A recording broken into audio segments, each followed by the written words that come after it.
Hello friends, ज्ञान study classes channel में आपका स्वागत है। आज का जो विषय है वह है बंगाल विभाजन यानी स्वदेशी आंदोलन, या हम बहिष्कार आंदोलन के नाम से भी हम जानते हैं। लॉर्ड कार्जन इस समय जो गवर्नर जनरल थे, जो वह सबसे विवादित कार्य 1905 ईस्वी का बंगाल विभाजन को माना जाता है। ये क्योंकि बंगाल प्रेसिडेंसी जो थी वो तत्कालीन सभी प्रेसिडेंसियों में सबसे बड़ी थी, और बंगाल में हम देखते हैं पश्चिमी और पूर्वी सहित बिहार और उड़ीसा भी शामिल थे इसमें। हालांकि जो है असम बंगाल से जो है 1874 ईस्वी में ही जो है अलग हो चुका था, यानी हम पूर्वी बंगाल और असम को मिलाकर जो है एक नया प्रांत इसमें बनाया गया था, जो राजशाही, ढाका इत्यादि जिले ये सब शामिल थे। ढाका को राजधानी बनाया गया था, और विभाजन के बाद हम देखते हैं कि पश्चिम बंगाल में जो है यानी पश्चिम बंगाल, उड़ीसा, बिहार ये सब शामिल था। तो सबसे पहले देखते हैं कि विभाजन का जो निर्णय जो थी 20 जुलाई 1905 ईस्वी को लिया गया। 7 अगस्त 1905 को कलकत्ता के टाउन हॉल में जो है आंदोलनकारियों की जो है एक बैठक हुई, जिसमें स्वदेशी आंदोलन एवं बहिष्कार प्रस्ताव पास किया गया। इसी प्रकार हम देखते हैं 16 अक्टूबर 1905 को जो है बंगाल विभाजन की योजना पूरी बंगाल में प्रभावी हो जाती है। इसी प्रकार हम देखते हैं कि उस समय जब प्रभावी हो जाती है तो 16 अक्टूबर यानी 1905 को ही संपूर्ण बंगाल में एक शोक दिवस के रूप में मनाया गया। और इसी समय जो है पहली बार देखते हैं कि वंदे मातरम गीत गाया गया और एक दूसरे को जो है राखी बांधी गई।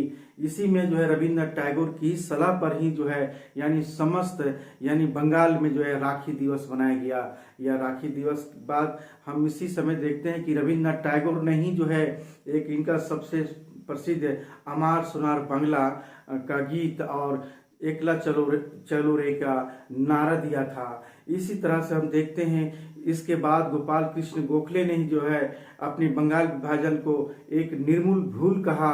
यहाँ तक कि सुरेंद्र नाथ बनर्जी ने भी कहा कि विभाजन हमारे ऊपर एक वज्र की तरह गिरा है। इस प्रकार हम देखते हैं कि स्वदेशी का प्रस्ताव जो था वो बनारस अधिवेशन में लाया गया, जिसकी अध्यक्षता जो है गोपाल कृष्ण गोखले थे। और इस समय बहुत सारे ऐसे लोगों ने जो है आत्मनिर्भरता, आत्मशक्ति और स्वदेशी आंदोलन के लिए जो है उठ खड़े हुए। स्वदेशी आंदोलन को जो है जन जागरण के लिए जो है बहुत सारे स्वयंसेवी संगठनों की मदद लिया गया। इसमें सबसे सर्वाधिक जो है महत्वपूर्ण संगठन था स्वदेश बांधो समिति थी, जिसकी बरिशाल के अध्यापकों ने जो है जैसे अश्विनी कुमार जो है दत्त के नेतृत्व में जो है एक गठन किया गया। और उस समय देखे हैं गठन करने के बाद उनकी शाखाएं यानी 159 शाखाएं जो है खोली गई। यहाँ तक हम देखते हैं कि स्वदेशी आंदोलन के मुख्य भूमिका में बंगाल के छात्रों को रही। और हम देखते हैं कार्लाइल जो है सर्कुलर के विरुद्ध यानी सरकारी स्कूलों का बहिष्कार किया गया, जिसके परिणाम स्वरूप देखते हैं कि राष्ट्रीय विद्यालयों की स्थापना हुई। और हम देखते हैं कि राष्ट्रीय शिक्षा को जो है बढ़ावा दिया गया। यहाँ तक हम देखते हैं कि राष्ट्रीय शिक्षा के क्षेत्र में जो है सर्वप्रथम जो है 8 नवंबर 1905 ईस्वी को जो है रंगपुर नेशनल स्कूल की स्थापना हुई। यहीं पर देखते हैं कि 16 नवंबर 1905 को कलकत्ता में एक सम्मेलन हुई। इस सम्मेलन में एक राष्ट्रीय नियंत्रण में एक राष्ट्रीय साहित्य, विज्ञान एवं तकनीकी शिक्षा ये देने के लिए जो है एक राष्ट्रीय शिक्षा परिषद स्थापित करने का प्रयास किया गया। इस समय यहाँ तक हम देखते हैं कि 14 अगस्त 1906 को बंगाल नेशनल कॉलेज और स्कूल कॉलेज जो है स्थापना की गई। यहाँ तक नेशनल कॉलेज के जो प्रिंसिपल अरविंद घोष बने वहाँ के। यहाँ तक देखते हैं कि 15 अगस्त 1906 को एक नाम है सतगुरु दास बनर्जी, उन्होंने भी राष्ट्रीय शिक्षा परिषद की एक स्थापना किया। और इस तरह से हम देखते हैं स्वदेशी आंदोलन का सबसे अधिक प्रभाव सांस्कृतिक क्षेत्रों पर प्रभाव पड़ा। बांग्ला साहित्य जिसे विशेषकर रविन्द्रनाथ टैगोर ने के समय में, तो रविन्द्रनाथ टैगोर ने भी जो है पाश्चात्य प्रभाव से बिल्कुल अलग होकर एक पारंपरिक चित्रकलाओं पर जोर दिया, जैसे अजंता, एलोरा, राजपूत, मुगलों आदि से जितने भी उस समय से चित्रकारी थे उनसे प्रेरणा लेकर चित्रकारी करना इन्होंने शुरू कर दिया। इस आंदोलन में जो है देखते हैं कि स्त्रियों ने भी सक्रियता दिखाई। इन्होंने पहली बार इसी आंदोलन में जो है घर के चारदीवारी से पहली बार कदम रखी महिलाओं ने। इस प्रकार महिलाओं की घर चारदीवारी बाहर लाने का काम इसी स्वदेशी आंदोलन ने काम किया। और स्वदेशी आंदोलन से ही बहुसंख्यक जो है मुस्लिम संप्रदाय देखते हैं कि स्वदेशी आंदोलन से ही जो बहुत सारे बहुसंख्यक मुस्लिम समुदाय अलग ही रहा। उसने बहुत सारे बंग भंग का समर्थन ही बहुत लोग किए थे। हालांकि इसमें कुछ मुस्लिमों ने जैसे अब्दुल रसूल, लियाकत हुसैन, सैयद हैदर रजा, ये हसरत मोहानी जैसे गिने चुने मुस्लिम नेताओं ने भी भाग लिया था। इस तरह से हम देखते हैं स्वदेशी आंदोलन की गति जो है देखते हैं धीरे धीरे यानी 1908 तक जो है यह धीमी पड़ जाती है। अश्विनी कुमार दत्त और कृष्ण मित्र को जो है बंगाल से वहां से निर्वासित कर दिया जाता है अंग्रेजों के द्वारा। मद्रास में चिदम्बरम पिल्ले थे और आंध्र प्रदेश में हरि सरोत्तम राय को जो है गिरफ्तार कर लिया गया। यहाँ तक कि 24 जून 1908 को यहाँ तक कि तिलक, बाल गंगाधर तिलक को भी गिरफ्तार करके जो है मांडले जेल यानी बर्मा जो है भेज दिया गया। केसरी में इनके पत्रों में छपे लेख के आधार पर इसे वहां बताया गया या राजद्रोह का मुकदमा चलाकर जो है इन्हें 6 वर्ष की सजा दी गई। यहाँ तक हम देखते हैं कि इनके तिलक की सजा के विरोध में जो है बम्बई के जो है कपड़ा मिलों में जो है वहां पर भी 1908 में यानी राजनीतिक हड़ताल हुई। और हम देखते हैं कि बहिष्कार और स्वदेशी आंदोलन में जो है विभाजन के विरुद्ध जो है एक विशाल जनमत एकत्रित किया गया, जिसके फलस्वरूप ब्रिटिश सरकार ने एक अरुंडेल के नेतृत्व में एक कमेटी का गठन किया गया और वह है अगस्त 1906 में गठन किया गया था। इस कमेटी ने जो है विभाजित बंगाल को जो है पुनः संयुक्त करने की आवश्यकता पर बल दिया गया। आखिर ब्रिटिश सरकार ने जो है विवश होकर अंत में जो है बंगाल विभाजन को 1911 में जो है रद्द कर दिया गया। और इस तरह से देखते हैं कि स्वदेशी आंदोलन ने समाज के बड़े तबके को जो है राष्ट्रीय भावना से परिचित कराया और साम्राज्यवाद के विरुद्ध जो है भविष्य के संघर्ष को जो है बीज बोकर ही एक समाप्त हुआ। ऐसे परिप्रेक्ष्य में गांधी जी ने कहा था कि भारत का जो वास्तविक जो है जागरण जो है बंगाल विभाजन के उपरांत से ही प्रारंभ हुआ। तो इस तरह से जो है यह बंगाल विभाजन या स्वदेशी आंदोलन का प्रकरण हुई थी। तो ये प्रकरण जो थी लॉर्ड कर्जन के परिप्रेक्ष्य से हुई थी, प्रारंभ हुई थी, क्योंकि लॉर्ड कर्जन जो सोचते थे ये इनकी बहुत सारे इनकी नीतियां थी वह प्रशासनिक कारणों से जो है बंगाल विभाजन किए गए थे। क्योंकि ये बंगाल विभाजन 3 दिसंबर 1903 को ही जो है यह विभाजन का प्रस्ताव ब्रिटिश संसद में यह रखा गया था और 19 जुलाई 1905 ईस्वी को जो है वो जनता के सामने प्रस्तुत किया गया और 20 जुलाई 1905 को समाचार पत्रों में विभाजन की घोषणा पूरी तरह से कर दी गई। और इसी के परिप्रेक्ष्य में जो है 20 जुलाई के बाद जो है 7 अगस्त को जो है 1905 में जो है यह पूरा विरोध प्रदर्शन पूरी बंगाल में छा जाती है और अंत में 16 अक्टूबर 1905 को विभाजन और प्रभावी लागू हो जाती है। इसी परिप्रेक्ष्य में जो है पूरा यह जो है यह स्वदेशी आंदोलन यानी बंगाल विभाजन को लेकर जो है पूरा आंदोलन चलती है। तो इस तरह से हम देखते हैं इसमें यही था जब ये हमारा लॉर्ड कर्जन का जो अपनी प्रशासनिक कारणों से जो बंगाल विभाजन किया था, तो जो पश्चिम बंगाल और एक पूर्वी बंगाल, पश्चिम बंगाल के अंतर्गत देखते हैं कि बंगाल, बिहार, उड़ीसा ये था और पूर्वी बंगाल में आज जो बांग्लादेश जो आज के परिप्रेक्ष्य में कहते हैं पूर्वी बंगाल और असम दोनों को मिलाकर जो है एक अलग बना दिया गया था। तो हमारा जो है बंगाल यानी पश्चिम बंगाल का जो राजधानी जो था कलकत्ता था, लेकिन वही पूर्वी बंगाल और असम को जो मिलाकर बनाया गया था उसकी राजधानी ढाका बनाई गई थी। इसी प्रकार वहाँ बंगाल में यहाँ लेफ्टिनेंट गवर्नर एंड्रूज फ्रेजर थे और वहीं ढाका के जो थे वो लेफ्टिनेंट जो गवर्नर जो थे ब्लूमफील्ड फुलर थे। इसी तरह हमारा बंगाल में यहाँ जो थे वह हिंदू बाहुल्य क्षेत्र था जिसमें 5 करोड़ 40 लाख जनसंख्या थी। वहीं पर जो है ढाका में जो थी वह जो है मुस्लिम बाहुल्य क्षेत्र था, वह 3 करोड़ 10 लाख की जनसंख्या थी। इसी प्रकार हम देखते हैं कि ये दोनों तरफ से यह प्रभावी था और कहते हैं कि बंगाल के बंटवारे से जो है मुसलमानों की सुविधाएं मिल जाएगी, जो मुगल काल में भी कभी नहीं मिली थी, ऐसी सुविधाएं दी जाएगी। कर्जन का उद्देश्य यही था, इनका राजनीतिक जो था, यानी बंगाल सोचते थे कि ये बंगाल राष्ट्रवाद का गढ़ था और बंगाल से ही धार्मिक और सामाजिक सुधार प्रारंभ हुआ है, यानी बंगाल से ही राष्ट्रवाद को बढ़ावा दिया है। तो इन्होंने जो है लॉर्ड कर्जन जो है राष्ट्रवाद की विचारधारा को कुचलने का प्रयास किया था। तो सबसे पहले हम देखते हैं कि लॉर्ड कर्जन का उद्देश्य क्या था। लॉर्ड कर्जन का उद्देश्य, लॉर्ड कर्जन का उद्देश्य था यही कि बंगाल राष्ट्रवाद का गढ़ था, यानी बंगाल राष्ट्रवाद का गढ़ था। दूसरा हमारा यही सोचते थे कि बंगाल से ही जो है, बंगाल से ही धार्मिक एवं सामाजिक सुधारों का प्रारंभ हुआ है।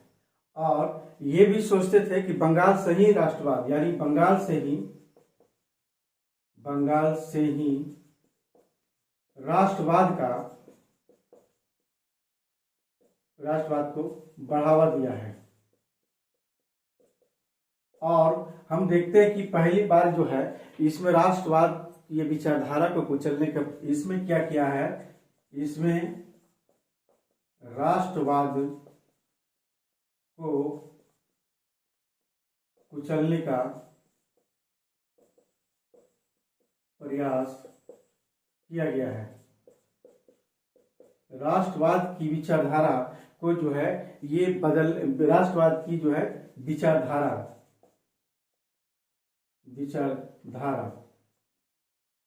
को जो है कुचलने का प्रयास किया है।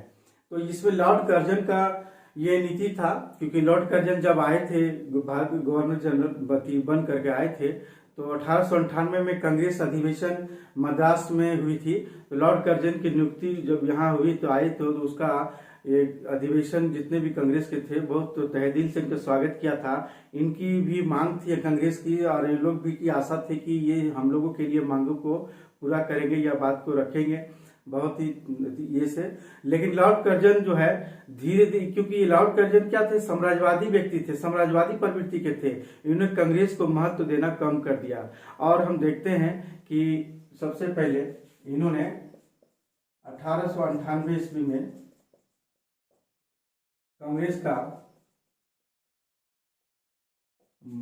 मद्रास में अधिवेशन में लॉर्ड कर्जन को स्वागत करता है। इसी तरह देखते हैं कि ये स्वागत करता है, लेकिन लॉर्ड कर्जन कैसे थे। लॉर्ड कर्जन साम्राज्यवादी प्रवृत्ति के व्यक्ति थे, अतः वे कांग्रेस को महत्व देना कम कर दिया। यानी इसी प्रकार हम देखते हैं कि हमारा इस समय 1903 ईस्वी लॉर्ड कर्जन दिल्ली दरबार हुई थी, तो एडवर्ड सप्तम को सम्राट घोषित किया गया था। और यहाँ पर जो है धन का जो है यानी बेहिसाब जो खर्च किया गया। तो हम इस तरह से देखते हैं कि भारत का ही ये धन जो थी ये खर्च किया गया। और 1899 में हम देखते हैं कि उसी समय जो है लॉर्ड कर्जन जो कलकत्ता में महानगर पालिका में निर्वाचित सदस्यों की संख्या क्या करता है, घटा देता है, और मनोनीत जो अंग्रेजों के द्वारा जो मनोनीत की जाती है उसकी संख्या बढ़ा दी जाती है। कहने का तात्पर्य हुआ यानी कर्जन का जो है हस्तक्षेप बढ़ गया। और हम देखते हैं इसी तरह जो है 1899 में ही 1899 ईस्वी में कलकत्ता कलकत्ता जो है ये महानगर जो पालिका की है, कलकत्ता महानगर पालिका के निर्वाचित सदस्यों की संख्या घटाकर मनोनीत सदस्यों की संख्या बढ़ाकर बढ़ा दी गई। अर्थात यही हुआ कि ये जो है कर्जन का हस्तक्षेप बढ़ गया, इसमें कर्जन का हस्तक्षेप बढ़ गया। इस तरह से लॉर्ड कर्जन भी जो है बहुत सारे ऐसे चीजों में जो अपना हस्तक्षेप करना प्रारंभ करता है, और यहाँ तक कि 1904 में जो है कर्जन से मिलने के लिए कांग्रेस के शिष्टमंडल भी आए, लेकिन उन्होंने मना कर दिया क्योंकि अपनी निरंकुशता प्रवृत्ति अपनाने लगी। और ये 1904 में एक विश्वविद्यालय के लिए कानून आया, यानी 1904 में 4 ईस्वी में कांग्रेस के शिष्टमंडल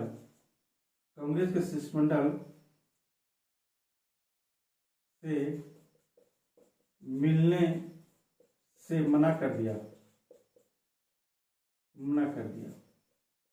कांग्रेस लोग जो है शिष्टमंडल आए थे मिलने, लेकिन मना कर दिए। 1904 में जो है एक विश्वविद्यालय अधिनियम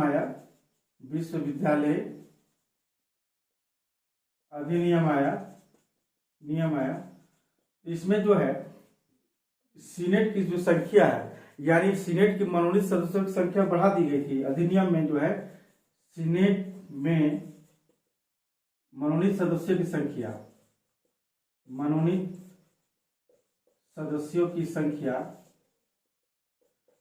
बढ़ा दी गई। उसी प्रकार जो है कलकत्ता के विश्वविद्यालय के जो उप कुलपति जो है आशुतोष मुखर्जी ने जो है इसका काफी विरोध किया। और यहाँ पर हम देखते हैं 1904 में जो है 1904 में ही तिब्बत पर आक्रमण करता है अंग्रेज लोग, और वह यंग हस्बैंड मिशन के तहत जो है गया था। यहाँ भी बहुत सारी खर्च हुई थी, अत्यधिक खर्च हुई थी, क्योंकि यहाँ तिब्बत में गए थे तो दलाई लामा को जो है अपमानजनक संधि करने के लिए बाध्य कर दिया था। और एक घाटी थी चुंबी घाटी, वह जो है अंग्रेज जो है वो हड़प लिया था। इसी प्रकार जो है कलकत्ता में जो है विक्टोरिया स्मारक बनाया गया। ये भी जो है विक्टोरिया स्मारक क्या था, वह भी जो बनाया गया बहुत ही मार्बल और अच्छी से बनाया गया, लेकिन यह भी जो है इसमें भी जो है अधिक जो है खर्च किया गया। यानी इस तरह से जो है यानी लॉर्ड कर्जन की नीतियां थी, उद्देश्य यही था, लेकिन इसकी नीतियां जो है बहुत ही ये था, अपनी राष्ट्रवाद को कुचलने का प्रयास किया था, अपना जो है छवि यानी अपनी हस्तक्षेप करने का पूरा प्रयास किया था। तो इस तरह से बंगाल विभाजन पर हम लोग अब आते हैं कि बंगाल विभाजन के बारे में, क्योंकि ये सब जो था लॉर्ड कर्जन की नीतियां थी, उनका उद्देश्य था इनकी कैसे हस्तक्षेप करना है धीरे धीरे, क्योंकि बंगाल इस क्षेत्र में जब आए थे तो इसमें कैसे जो है हम हस्तक्षेप करें, इसके लिए ये सारी चीजें भी थी। अब हम देखते हैं कि बंगाल विभाजन जो है कैसे होती है। सबसे पहले हम देखते हैं कि बंगाल विभाजन में जो है कि 20 जुलाई को ही जो है 20 जुलाई 1905 ईस्वी को जो है ये क्या होता है कि बंगाल विभाजन की घोषणा होती है, यानी बंगाल विभाजन की घोषणा कर देती है 20 जुलाई। उसके बाद जो है 7 अगस्त को, यानी 20 जुलाई के बाद 7 अगस्त 1905 ईस्वी को ही जो है ये क्या करता है, यानी कलकत्ता में टाउन हॉल है, और वही टाउन हॉल में कासिम बाजार के जो है महाराजा जो थे मनिंद्र चंद्र नंदी, उन्हीं के नेतृत्व में यानी उनकी अध्यक्षता में एक विशाल जनसभा हुई। और लगभग उस जनसभा में जो है 50 से लेकर 75 हजार लोग इकट्ठा हुए थे। और उसमें जो है भाषण दिए थे और विरोध प्रदर्शन हुआ था। तो हम देखते हैं कि उसमें सबसे प्रमुख नेता के रूप में उभरे जो थे वह सुरेंद्र नाथ बनर्जी थे, और उसके साथ में आनंद मोहन बोस भी थे, और जिन्होंने जो है फेडरेशन प्रस्ताव के लिए जो फेडरेशन हॉल की भी स्थापना किया था। यानी 16 अक्टूबर को ही जो आनंद मोहन बोस ने फेडरेशन की नींव रखा था, और यह विरोध के प्रतीक के रूप में था। इनका भाषण सुरेंद्र बनर्जी ने ही किया था। हालांकि जो है आनंद मोहन बोस जो थे बीमार पड़ गए, तो सुरेंद्र नाथ बनर्जी ने ही ये भाषण को वहां का पढ़े थे। और इसी समय एक बहिष्कार यानी स्वदेशी का पूरा पुरजोर हुआ, और यहाँ बातें हुई कि तब तक यानी जब तक निर्णय वापस ना हो जाए बंगाल विभाजन का, तब तक हम बहिष्कार या स्वदेशी का कार्य करेंगे। तो इस तरह से 16 अक्टूबर 1905 को यह विभाजन तो लागू हो गया, लेकिन इसी समय रविन्द्रनाथ टैगोर ने जो है 16 अक्टूबर को ही जो है यानी राखी दिवस मनाया इनके प्रेरणा से। और यह राखी जो थे पीले धागे वाली राखी थी। यह क्या था? एकता का प्रतीक था। इसी तरह जो है 7 जुलाई जो है यानी 1905 को जो है कलकत्ता के टाउन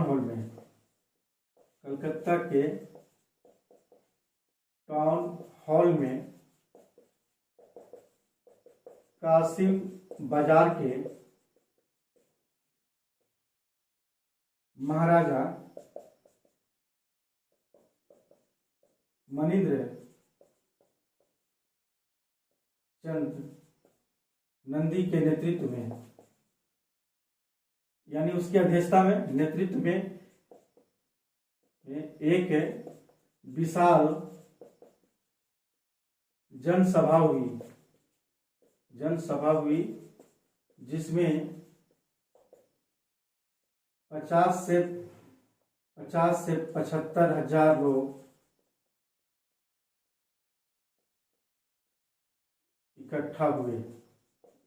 इसमें विरोध प्रदर्शन होती है। इसमें प्रमुख नेता के रूप में उभरते हैं, प्रमुख नेता जो थे सुरेंद्र नाथ बनर्जी। यहीं पर जो है प्रस्ताव जो फेडरेशन हॉल की जो है स्थापना होती है आनंद मोहन बोस के द्वारा, यानी फेडरेशन हॉल की नींव आनंद मोहन बोस के द्वारा की जाती है। और ये जो है यहीं पर कहा था स्वदेशी या बहिष्कार जब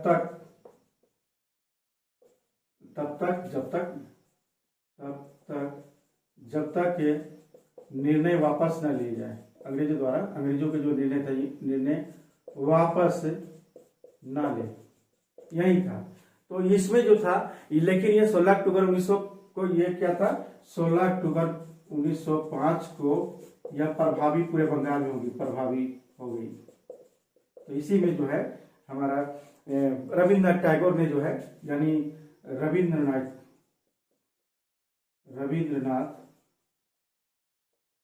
टैगोर ने जो है 16 अक्टूबर 1905 को प्रभावित, तो रविन्द्रनाथ टैगोर ने जो है राखी दिवस मनाया था। यहाँ का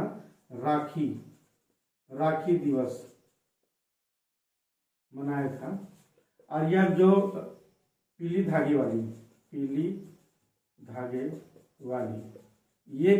वाली जो राखी था वह क्या था, एकता का प्रतीक था। क्वेश्चन पूछा जाता है एग्जाम में कि ये एकता का प्रतीक था ये। तो इसके बाद हम देखते हैं कि ये तो हो गई, लेकिन ये बनारस अब होता है कि कांग्रेस का अधिवेशन 1905 होता है, और इसी में बंग भंग का पूरा विरोध करता है, बंगाल विभाजन का विरोध करता है। और फिर जो है कांग्रेस का अगला अधिवेशन जो है कलकत्ता में होती है 1906 ईस्वी में। तो 1906 ईस्वी में दादा भाई नौरोजी रहते हैं, उन्होंने पूरी तरह से बहिष्कार आंदोलन का प्रस्ताव करते हैं, और उन्होंने जो है इसी अधिवेशन में जो है स्वराज की मांग जो है कांग्रेस के मंच से पहली बार दादा भाई नौरोजी के द्वारा स्वराज की मांग की जाती है, और बंगाल विभाजन का जिसका जो है बहिष्कार किया जाता है। तो इस तरह से यहाँ पर हम देखते हैं कि धीरे धीरे जो है कांग्रेस में जो है जितने भी सदस्य थे उनमें जो है कुछ नरमपंथी होकर उभरते हैं, कुछ गर्मपंथी होकर उभरते हैं।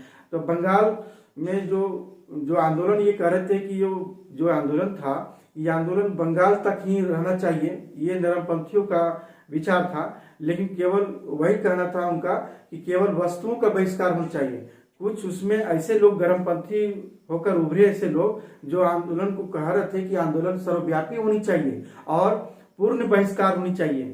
तो इसको लेकर जो है हम देखते हैं कि आगे आगे यह जो है स्वदेशी बहिष्कार बंग भंग आंदोलन का ये प्रस्ताव पारित होता है ना।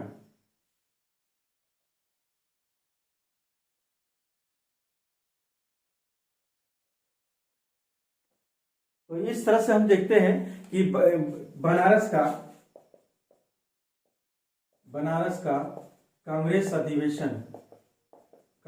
अधिवेशन होती है 1905 को। इसमें क्या किया जाता है, बंग भंग का विरोध किया जाता है, बंग भंग का विरोध किया जाता है, बंगाल विभाजन का विरोध किया जाता है। और इसका अध्यक्ष कौन थे, अध्यक्ष जो थे गोपाल कृष्ण गोखले। इसके बाद जो है हमारा फिर कलकत्ता में कांग्रेस का अधिवेशन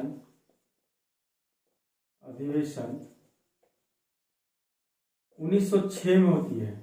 तो इसी में जो है दादा भाई नौरोजी थे इसका अध्यक्ष जो थे दादा भाई नौरोजी ने ही जो है यानी बहिष्कार आंदोलन का प्रस्ताव हुआ है। इसी समय बहिष्कार आंदोलन का प्रस्ताव होती है, पारित की जाती है, क्योंकि जितने भी कांग्रेस के जितने भी थे इसी अधिवेशनों में ही जो है यह निर्णय ली जाती थी या प्रस्ताव पारित की जाती थी। और इसी समय जो है स्वराज की मांग की थी, स्वराज की मांग प्रथम बार इसी अधिवेशन में क्वेश्चन कई पूछा जाता है कि इस अधिवेशन में स्वराज की मांग की गई थी। तो ये 1906 का अधिवेशन में ही की गई थी।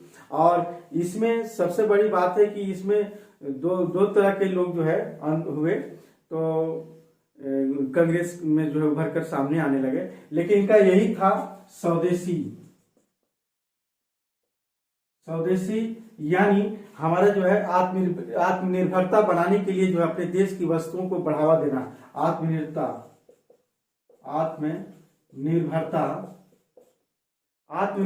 अपने देश की आत्मनिर्भरता बनाने के लिए अपने देश की वस्तुओं का वस्तुओं का प्रयोग करना। दूसरा हमारा था बहिष्कार किस चीज का, ये हमारा जो बहिष्कार है विदेशी वस्तुओं का त्याग करना, यानी जितने भी विदेशी वस्तुओं का त्याग करना और उसका जो है दहन करना, जलाना, होलिका जलाना, दहन करना। और तीसरा हमारा था बंग भंग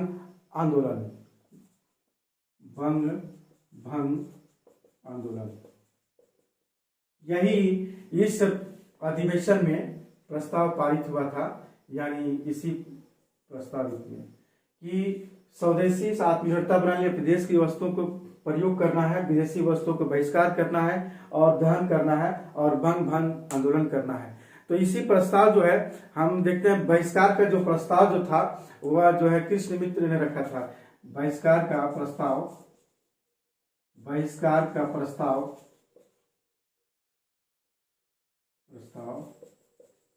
कृष्ण मित्र ने मतलब रखा था, प्रस्ताव ने रखा।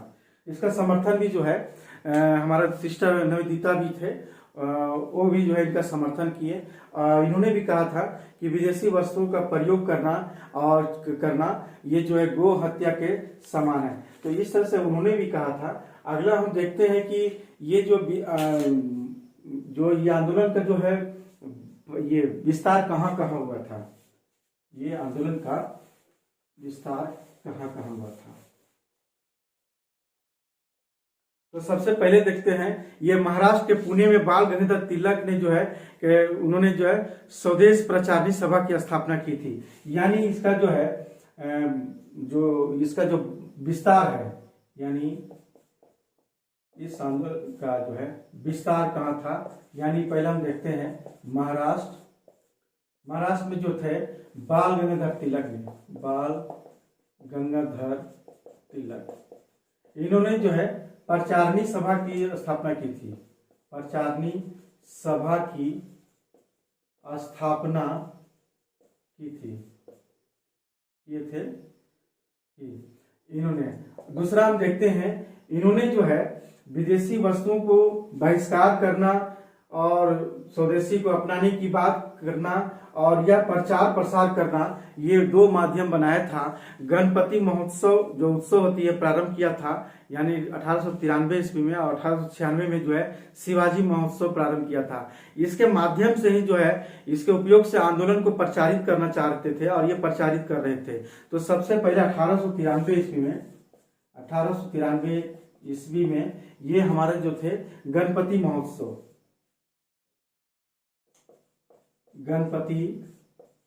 महोत्सव और 1896 ईस्वी में शिवाजी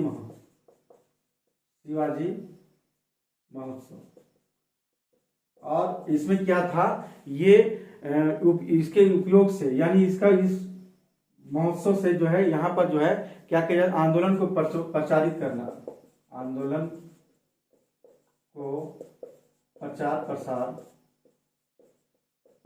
करना इन महोत्सव में, इनका माध्यम था। इसी तरह दिल्ली में भी, मद्रास में भी, यानी दिल्ली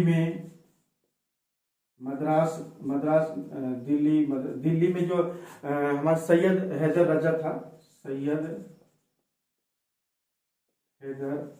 रजा, उसी तरह जो है हमारा जो है मद्रास में चिदम्बरम पिल्ले थे। उसी प्रकार हम देखते हैं यूपी में अजीत सिंह थे। इसके बाद देखते हैं पंजाब में भी थे। पंजाब में तो बहुत इम्पोर्टेंट थे कि लाला लाजपत राय, इन्होंने जो है यह विस्तार इन क्षेत्रों में पढ़ा। और इसी में जो है रविन्द्रनाथ टैगोर ने जो है अमार सोनार बांग्ला के गीत लिखे थे। और ये जो अमार सोनार बांग्ला है वो आज वर्तमान बांग्लादेश का जो है राष्ट्रगान है। और इसी यहाँ पर एक वंदे मातरम, इसी नारा हुआ था इसी स्वदेशी आंदोलन में, वंदे मातरम, और बहुत ही प्रसिद्ध हुआ था। और लिख लें कि नारा जो था वंदे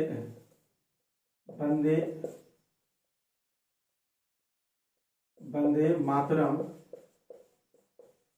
प्रसिद्ध हुआ। और इसी समय जो है अमार सोनार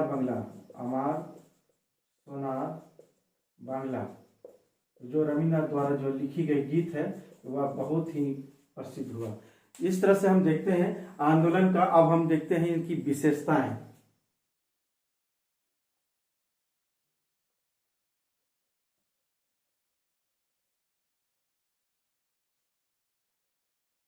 इनकी विशेषताओं में देखते हैं कि भारत का जो है यह प्रथम जो है आंदोलन था जिसे राष्ट्रीय आंदोलन कहा जा सकता है। और यह प्रथम बार ही इसी स्वदेशी आंदोलन में था, यानी जुलूस निकालना, हड़ताल करना, बहिष्कार करना, प्रदर्शन करना, ये इत्यादि सब तरीकों का इसी में प्रारंभ सबसे पहली बार किया गया। और प्रथम बार महिलाओं को घर के चारदीवारी से बाहर निकलना, यानी महिलाओं ने इन स्वदेशी आंदोलन में भाग लेना प्रारंभ किया था। इन लोगों ने जो है विदेशी चूड़ियों को पहनने से बहिष्कार किया, विदेशी बर्तनों का बहिष्कार किया, यहाँ तक कि मजदूर, किसान, विद्यार्थी सभी शामिल हुए थे। किसान भी हुए थे क्योंकि बारिशाल में एक सम्मेलन हुई थी, उस सम्मेलन में सब किसान शामिल हुए थे। यानी सबने मिलकर जो है इस आंदोलन को सफल बनाने का प्रयास किया। यहाँ तक कि इसमें जो है यही हुआ कि इनकी विशेषताओं में कि नरमपंथी तरीके के जो जितने भी कांग्रेस के जो थे या जितने भी व्यक्ति थे, कुछ लोग कांग्रेस में, कि नरमपंथी तरीके से बदलकर कुछ गर्मपंथी होकर जो है तीव्र आक्रोश के रूप में बढ़ रहे थे।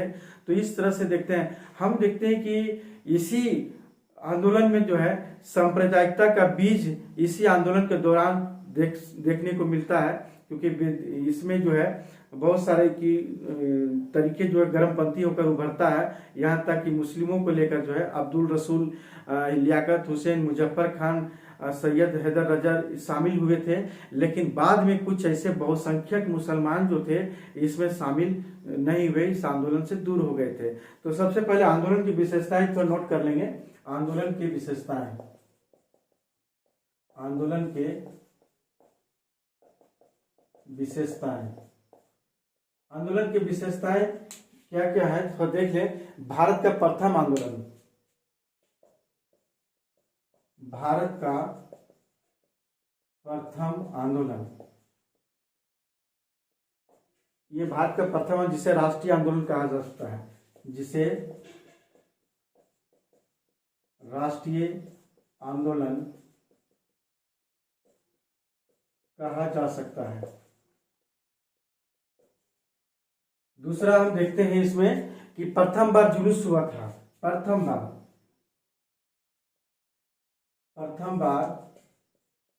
जुलूस, हड़ताल,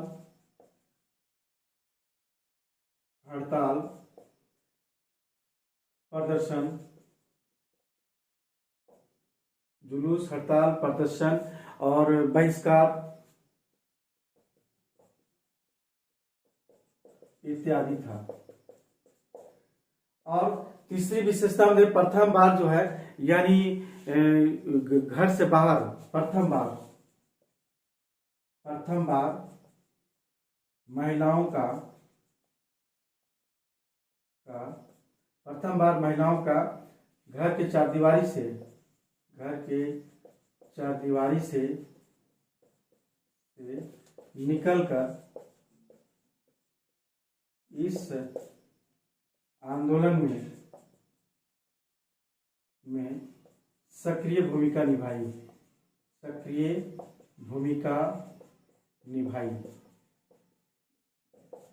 इस तरह से सक्रिय भूमिका निभाई, यहां तक कि इन्होंने विदेशी वस्तुओं का यानी विदेशी वस्तुओं का बहिष्कार,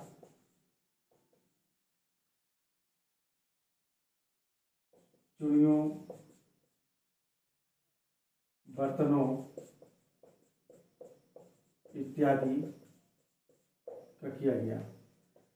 और हम आगे देखते हैं कि इसमें देखते हैं नरमपंथी तरीके के जो व्यक्ति थे, नरमपंथी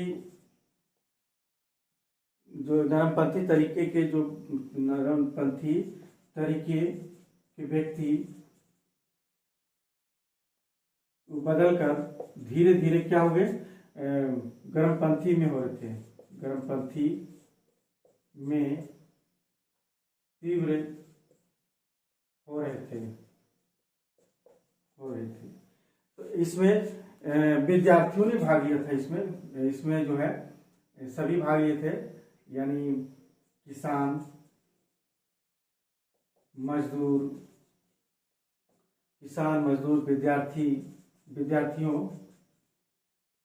विद्यार्थियों और हम देखते हैं कि इसमें और भी थे, किसान, मजदूर, विद्यार्थी और इसके अलावा जितने भी मजदूर भी थे सभी ने जो है भाग लिया था। इस तरह से देखते हैं। और लोगों को इस आंदोलन में हम देखते हैं कि सांप्रदायिकता का बीज भी इसी में बोया गया था, इसी में जो इस आंदोलन के दौरान पर, यानी सांप्रदायिकता का बीज, सांप्रदायिकता का बीज, यानी सांप्रदायिकता का बीज जो है इसी आंदोलन के दौरान पड़ा है, इसी आंदोलन के दौरान पड़ा। इस तरह से हम देखते हैं, और हम देखते हैं कि लोगों के मन में जो है भय निकल गया लोगों को, क्योंकि बहुत सारे ऐसे इस आंदोलन में लाठी खाएं, जेल खाएं, और हमेशा लोग तैयार रहते थे अपनी स्वदेश के लिए, अपनी बंगाल विभाजन को लेकर जो है, यानी स्वदेशी को अपनाने के लिए जो है ये लाठी खाए और जेल जाने के लिए हमेशा तत्पर रहते थे। अब हम देखते हैं अगला जो है इसका प्रभाव के बारे में देखते हैं। इसका कांग्रेस पर प्रभाव पड़ा, शिक्षा पर प्रभाव पड़ा, कला एवं साहित्य पर प्रभाव पड़ा, क्रांतिकारी आंदोलन पर प्रभाव पड़ा, उद्योग धंधे पर प्रभाव पड़ा, विज्ञान सामाजिक क्षेत्रों में भी जो है यह प्रभाव पड़ा। तब तक आज का जो है क्लास यहीं समाप्त करते हैं। अगला वीडियो में इसकी प्रभाव को जो है हम बताने का प्रयास करेंगे।